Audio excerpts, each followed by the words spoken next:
السلام عليكم ورحمة الله تعالى وبركاته. اليوم سأشارك معكم هذه الطريقة كتابة أسماء أو عيد الميلاد على هذا الفلين أو الفرشي على حسب ما يسميه الإنسان في بلده الأصلي. المهم هذا الفلين سأقوم بكتابة الأسماء عليه، مثلا حرف من الاسم أو عيد ميلاد سعيد. أنا هنا كتبت عيد ميلاد سعيد فقط بيدي، يعني لم أقم بطبعها.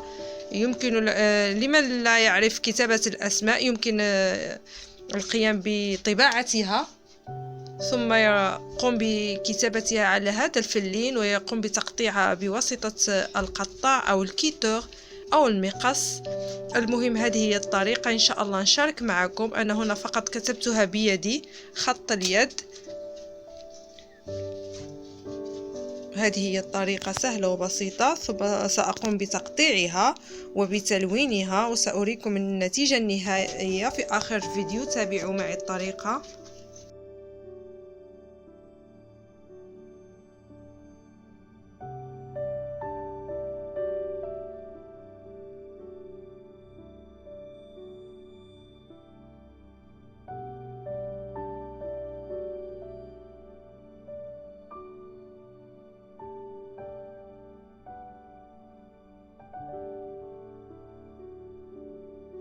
هنا سأقوم بالتلوين بواسطة ألوان الإكريليك الأكريليك.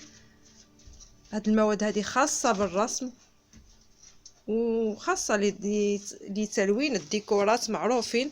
هنا قمت بتلوينه باللون الأزرق، ولكن في النهاية لم يعجبني اللون الأزرق، سأقوم بصباغته باللون الأحمر. المهم أنا تركت الفيديو على كما هو، كما تشاهدون. عملت اللون الأزرق ثم لبايت أو شعلة فضية أو نقرية كما نسميها، أو اللون الفضي أو اللون النقري على حسب اللهجات. كما ترى بالنسبة عيد ميلاد سعيد قمت بصباغتها باللون الأكريليك الأحمر. كذلك أضفت عليها تلك لبايت أو الشعلة الفضية، وأقوم بالضغط عليهم هكذا بالمقص حتى أتمكن من صباغتهم بكل سهولة. فقط هذه هي طريقة سهلة جدا وبسيطة. ترون بعد أن أكملت التلوين هكذا أصبحوا عيد ميلاد سعيد. سأقوم بإلصاقهم في هذا الشريط الأحمر كذلك بواسطة أي لصاق سيليكون أو أي. أولا قبل كل شيء سأقوم بعمل هذه الربطة الصغيرة وسأضيفها كلمسة لتزيين هذه الكتابة، ثم سأقوم بتلصيقهم في هذا الشريط الأحمر وأقوم بتعليقهم في المكان الذي أريد على حسب كل واحد الطريقة التي يريد أن يزين بها هذه الكتابة. يمكن تعليقها، يمكن إنزالها فوق طاولة، المهم على حسب الرغبة. هنا أنا قمت بهذه الطريقة. المهم شاركت معكم تجربتي مع كتابة هذه الأسماء وتعليقها. صراحة جميلة جدا والعمل فيها ممتع. كنتمنى إن شاء الله يعجبكم هذا الفيديو. إن شاء الله تشوفوا التعليق كما علقتها. المهم هذه هي الطريقة اللي شاركت معكم. أتمنى إن شاء الله يعجبكم هذا الفيديو.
وهذه النتيجة النهائية كما تشاهدون، تعليقة مع النفخات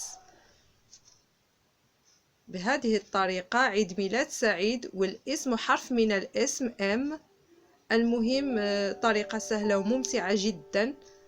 شاركت معكم الطريقة اللي عملت أنا، فكنتمنى إن شاء الله يعجبكم هذا الفيديو. فما تنسوش الإعجاب والاشتراك بالنسبة للناس جدادين، وتفعيل الجرس باش يوصلكم دائما الجديد. وشكرا للناس اللي كتشجعني ومتبعاني وكتخلي لي التعاليق المشجعة والمحفزة التي تجعل الإنسان يطمح إلى المزيد. شكرا لكم جميعا.